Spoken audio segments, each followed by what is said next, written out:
Welcome again to the STEM series. This is Tier 2 from the STEM series.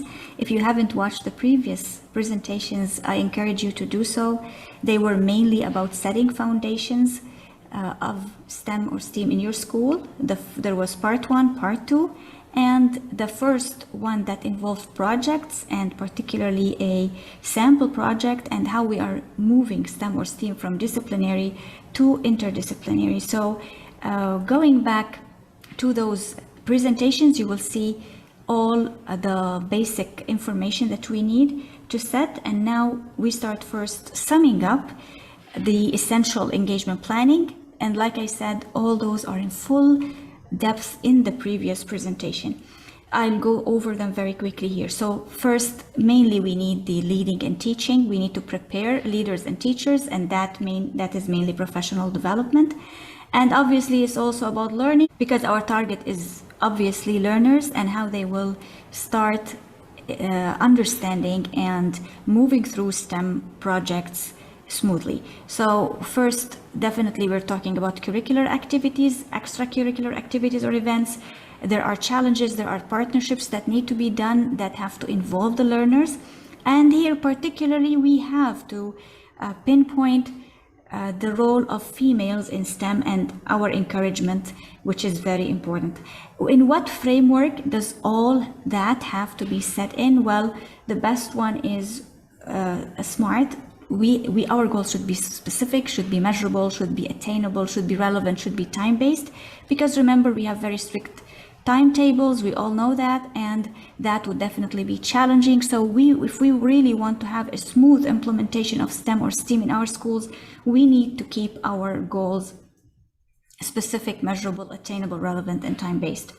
So summing up all the criteria and the tiers in this table, how to identify and enhance your school level. In the previous presentation, we did tier 1, or the average and developing stage of STEM in your school.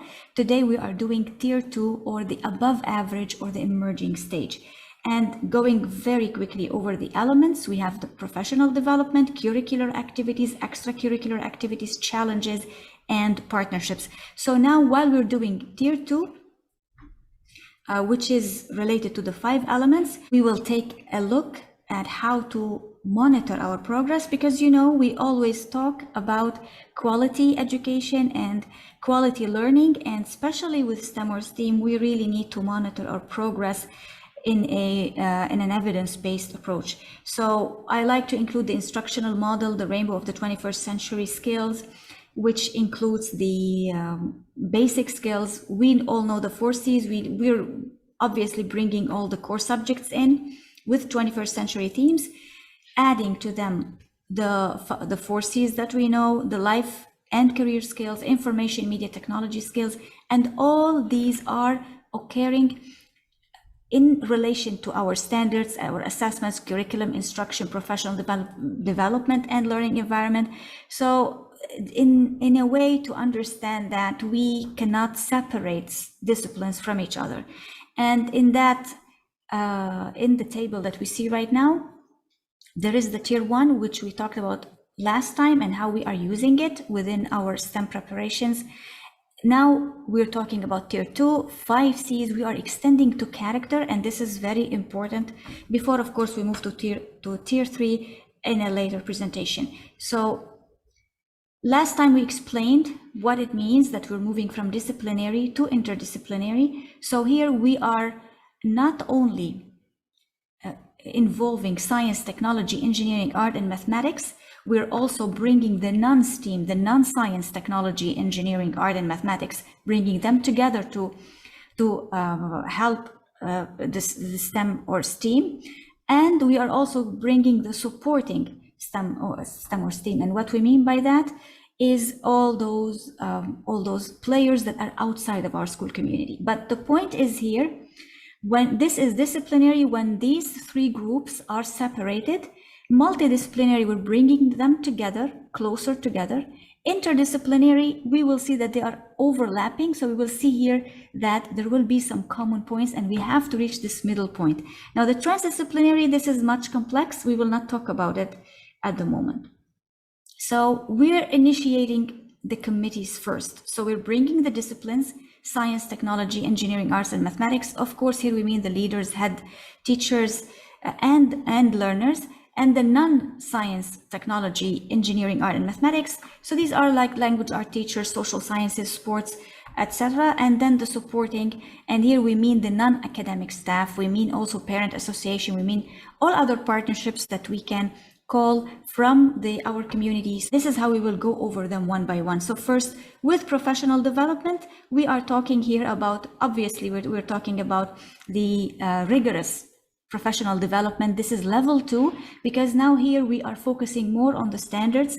We need to have orientation, we need to have coaching, we need to have mentoring, and all that support that we can think of, but we really have to enforce certain criteria. So we have to, for example, have our checklists and see whatever we're including, whatever we are not, based on the practices.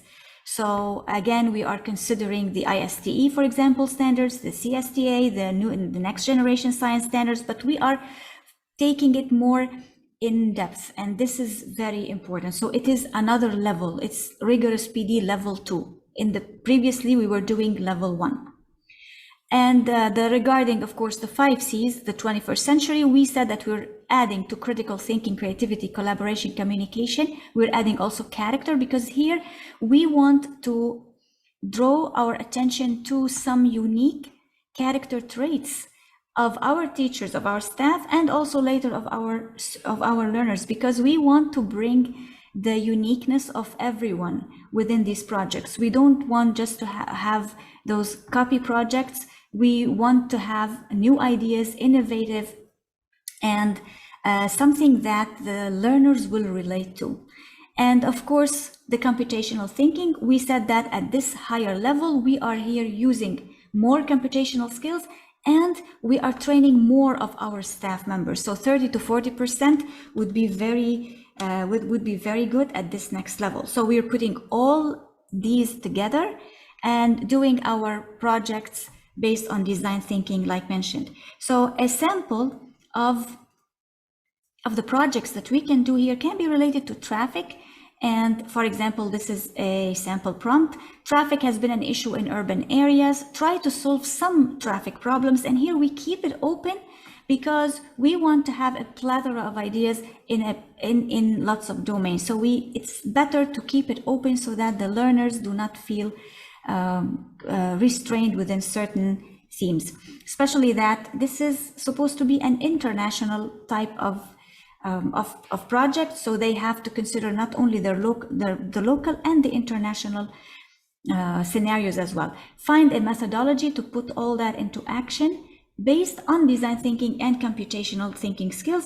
So last time we said that when we're talking about first the professional development, we mean, of course, the adults. They are not the learners. So at this stage, it's only the teachers and the leaders who are being trained on how to carry on with it. So here in this first session, and this is a kind of progression of how this process can be done. So first we have this first session when the STEM, non-STEAM, supporting STEAM committees, they come together to think about the prompt, whether it's possible to apply or to think of or to reflect on, whatever that is. The second session is when they start discussing separately this topic based on design thinking skills.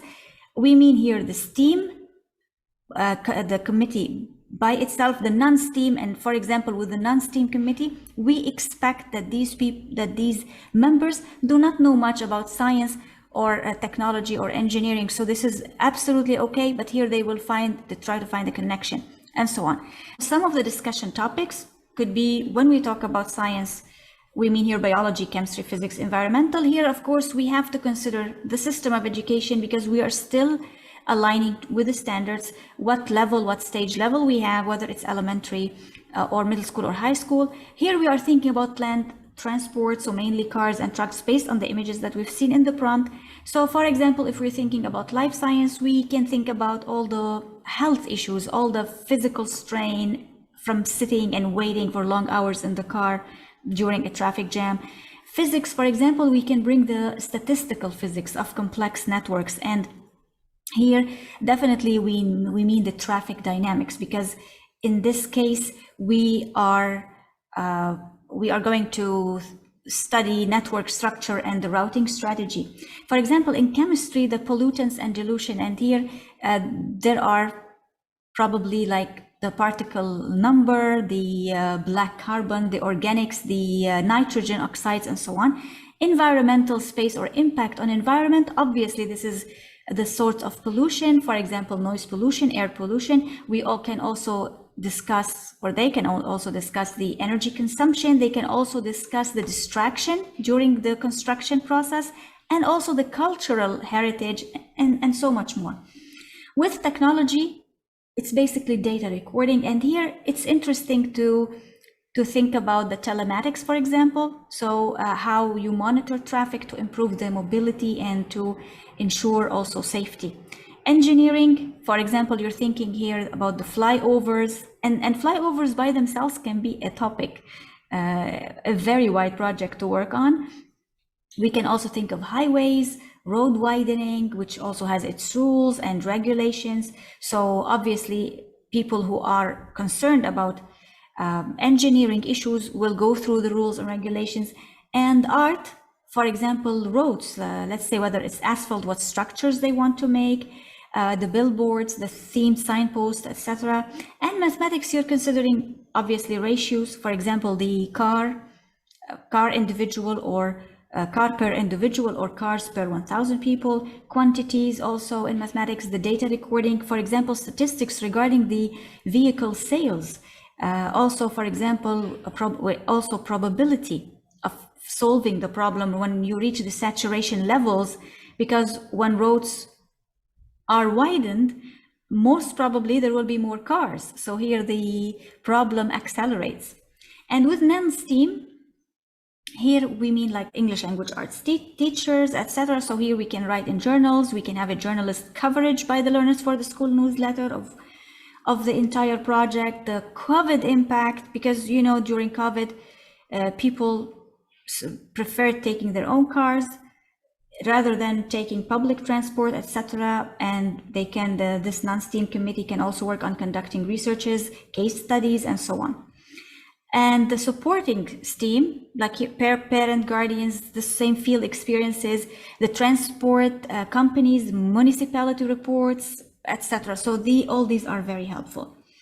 And again, that's when we move to the third session. So you're bringing all these together, you're doing the discussions and selecting what suggestions you will be working on. Moving to the fourth session, when you're putting your prototype in action, you can have a workshop at this stage. And the fifth session, the first evaluation process of the prototype, which involves testing. And the sixth session, you are presenting your solutions as an interdisciplinary solution. And we will not forget that we've been using within this process, the professional development is focusing on the 5 C's of the teachers, leaders first, and how they will impart it or help impart it to students. With the 5 C's, we mean also the character and the unique traits, along with the computational thinking. So moving to the second element, which is curricular activities. Obviously here we are focusing on the cognitive rigor level 2 integration. We're not combining, and it's the same thing when it comes to so we are raising the level a little bit up. We want to go more in depth when it comes to cognitive thinking skills. The prompt is the same, so we are not changing the prompt, but here it's the learners now who are brought into the process. So the adults now are well trained. They know how they will progress with the level 2. So the same project can be assigned, and the learners will start apply the same skills that the teachers were trained to share with the children, and see what the children have to bring to the table as well. So again, we're going into the same process, and this here encourages more of self-directed learning, which is so important, and it's one of the main objectives. The third element is the extracurricular activities. Obviously here we mean the social emotional rigor, level 2, brought to the cognitive also level 2. So it's the same thing. We will not repeat the same thing. It's the same. We're raising it to another level, and we're using the same prompt, which is the traffic. So here we are involving more of the social emotional competencies as well. So how, for example, do you communicate with the other drivers in the other cars during a traffic jam? So you will involve all those feelings, emotions, so the social and emotional competencies. Moving to the third or the fourth element, which is challenges. So here we particularly mean the resistance or all the obstacles that might show throughout the process. And again, here we are naturally dealing with the above level or the above average emerging stage challenges that we might face, because now it's getting more difficult. For example, the 30 or 40% of the staff facing challenges in learning computational thinking. And here we really need to include more of the robotics, more of the coding, more of the Legos, because now we are more into a different level and a higher level. And I have to include here the Science Buddies website, because I find this easily accessible to many schools. And I see that there are some departments that are worth investigating, like green chemistry, like physics, like mechanical engineering, robotics, self-driving cars, and this is a cutting edge. And now we do have an issue with Tesla cars, and we have heard all around the world. So it would be a great opportunity to discuss that. Regarding behavior and social sciences, obviously we're talking here about sociology and human behavior, because human behavior truly shows during traffic jams. And math and computer science, for example, the big data, computer science, security as well when it comes to telematics and so on. So it is the same thing, not much of a change, but we are taking this to a higher level. The last element is the partnerships, local and global. Now, obviously, when we are handling subjects at a cognitive level that is higher, that is above average in an emerging stage, we have to consult experts from the field who will be able to handle such level. So it's the same thing. We are bringing partnerships into the interdisciplinary projects. We are incorporating the 5 C's and the computational thinking as well. So here we are fully establishing a STEAM culture in our schools, and this is very important. So looking forward to do the next presentation with Tier 3, when it is about the well above average and an advanced stage of having STEM or STEAM implemented in your school. Thank you so much for listening. Thank you so much for your time and being here, and looking forward for the next presentation.